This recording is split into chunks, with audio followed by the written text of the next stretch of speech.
कानून की बात करें तो भारतवर्ष में ऐसे कई कानून हैं जो मानव अधिकारों को सुनिश्चित करने के लिए बनाए गए हैं। हमारे संविधान ने हमें ऐसे कई अधिकार दिए हैं जिनके प्रयोग मात्र से ही एक इंसान को वह सभी अधिकार प्राप्त होंगे जो मानव अधिकार कहलाते हैं। लेकिन अक्सर देखा गया है कि जानकारी के अभाव में लोगों को उन अधिकारों का फायदा नहीं मिलता। ह्यूमन राइट्स काउंसिल के नेशनल चेयरपर्सन जगजीत सिंह बीते कई वर्षों से इस दिशा में प्रयासरत है कि लोगों को उनके अधिकारों के बारे में जानकारी मिले और किसी को भी अपने अधिकार से वंचित ना होना पड़े। बीते कई वर्षों तक जगजीत सिंह ने मानव अधिकार के क्षेत्र में काफी काम किया है और कई वंचित और शोषित लोगों को न्याय दिलवाया है। यह मूलतः बच्चों, बुजुर्गों, महिलाओं के साथ हुई नाइंसाफियों के मुद्दों को उठाते हैं और उनको न्याय दिलवाने की कोशिश करते हैं। लेकिन अब उन्होंने अपने काम का दायरा बढ़ाया है और अब उन्होंने नशे के खिलाफ भी मुहिम छेड़ दी है। हमारे संवाददाता ने जब उनसे बात की तो उन्होंने बताया कि विगत कई वर्षों से यह वंचित और शोषित वर्ग के लोगों को उनके अधिकार दिलवाते आए हैं।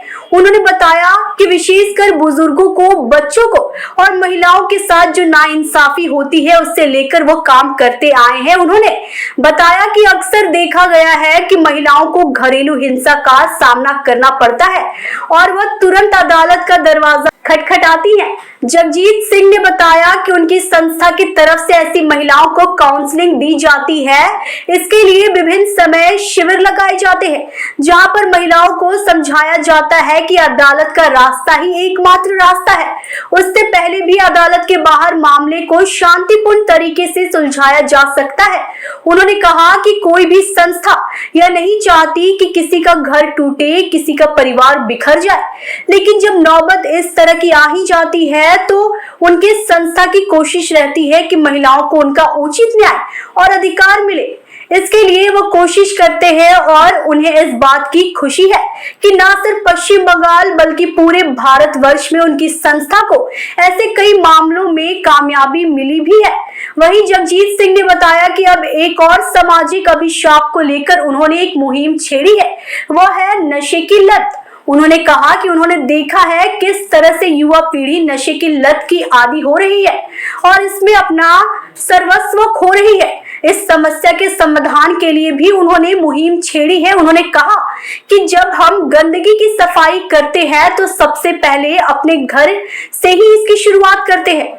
नशा नामक गंदगी की सफाई के लिए भी उन्होंने सबसे पहले अपने अंचल यानी रानीगंज से ही इस मुहिम को शुरू करने का फैसला किया है। वह चाहते हैं कि युवा पीढ़ी नशे की इस बुरी आदत से छूटे और पूरा समाज नशा मुक्त हो।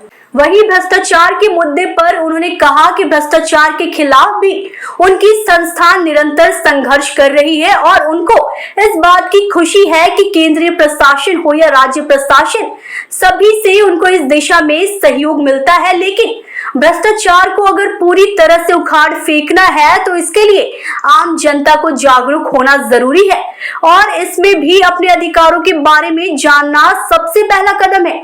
उनकी संस्था इसी काम पर ज्यादा तवज्जो देती है कि लोग अपने अधिकारों के बारे में जानें ताकि कोई भी आम जनता को बरगलाकर अपना उल्लू सीधा ना कर सके। अंत में उन्होंने कहा कि वह और उनकी संस्था हमेशा समाज के वंचित और शोषित वर्ग की लड़ाई लड़ने के लिए सक्रिय है।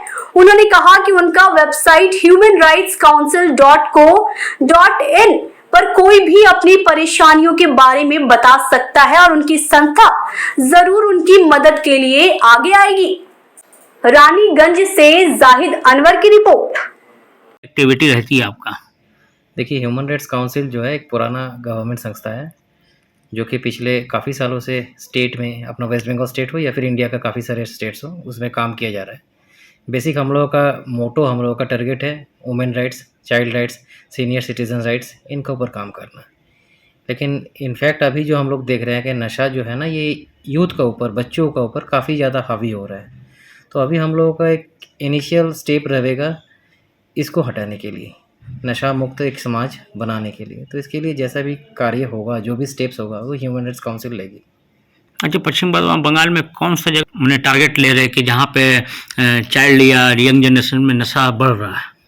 देखिए, वैसे नशा तो जो है ना हर जगह में बहुत ज़्यादा बढ़ रहा है, लेकिन अगर हम लोग बाहर का क्या बोलते हैं उसको, बाहर अगर हम लोग क्लीननेस करें तो सबसे पहले अपने को अपना घर से शुरू करना है। और अपना घर, अपना भूमि, अपना बेस, अपना सब कुछ जैसा है कि रानीगंज पश्चिम बर्धमान है। अच्छा, किस जगह पे आप लोग का फर्स्ट ये रहेगा एक्टिविटी? देखिए, फर्स्ट एक्टिविटी जैसे कि आप लोगों का मीडिया का माध्यम से हम लोग काफ़ी बार न्यूज़ के जरिए ये चीज़ देखे हैं कि रानीगंज क्षेत्र में या फिर रानीगंज का अगल बगल जैसे कि जो नज़दीकी जगह है ना, इस जगह में नशा बहुत ज़्यादा तस्करी होता है। काफ़ी बार देखें, एडमिनिस्ट्रेशन जो है, पुलिस जो है, इन लोगों को पकड़ते भी हैं, रिहैब सेंटर में भी भेजते हैं, अरेस्ट भी करते हैं, लीगल स्टेप्स भी लेते हैं, लेकिन फिर भी अभी तक जो देखा जाए नशा जो है मुक्त नहीं हुआ। बच्चों में भी जो है नशे का चीज़ बहुत ज़्यादा आ रहा है। कोई डेंड्राइट ले रहा है तो कोई सिगरेट ले रहा है। हालांकि सिगरेट का पैकेट के ऊपर लिखा रहता है इंजीरियस टू हेल्थ। दुकानदार जानता है 18 साल के नीचे बेचना नहीं है, फिर भी वो बिकता है। ठीक है, तो इस चीज़ को सोशल अवेयरनेस के जरिए जितना रोक सकते हैं उतना प्रयास हम लोग करेंगे। उम्मीद करते हैं इसमें आप लोगों का भी भरपूर सहयोग रहेगा, प्रेस पर्सन का भी सहयोग रहेगा, साथ ही साथ वेस्ट बंगाल स्टेट एडमिनिस्ट्रेशन पहले भी हम लोगों का साथ थे, आज भी हैं। उम्मीद करते हैं आने वाले दिन में भी इस कार्य में हम लोग का साथ ही रहेंगे। अच्छा सर, आप लोग ह्यूमन राइट्स से बहुत सारे जगह पे देखा मैंने, डिवोर्स 498, 125 सेक्शन, इस विषय में आपका क्या वक्तव्य है? देखिए, कोई भी संस्था हो वो चाहता नहीं कि एक घर, एक परिवार जो है वो बिखर जाए, टूट जाए।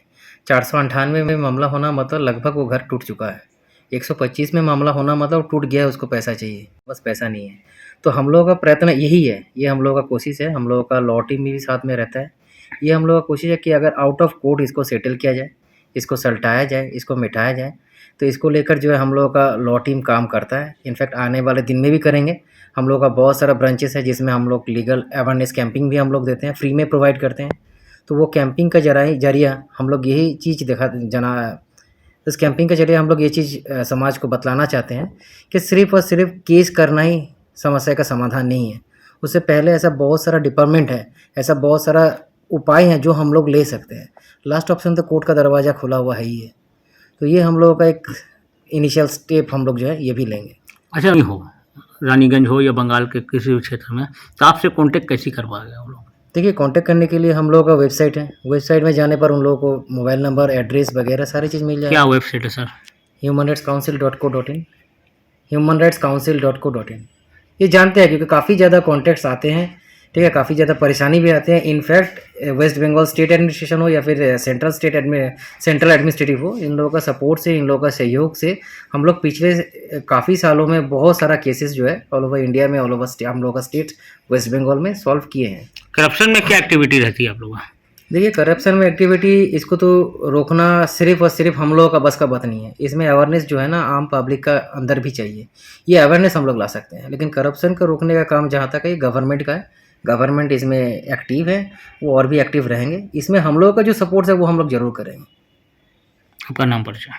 मैं Jagjit Singh, human rights council का नेशनल चेयरपर्सन।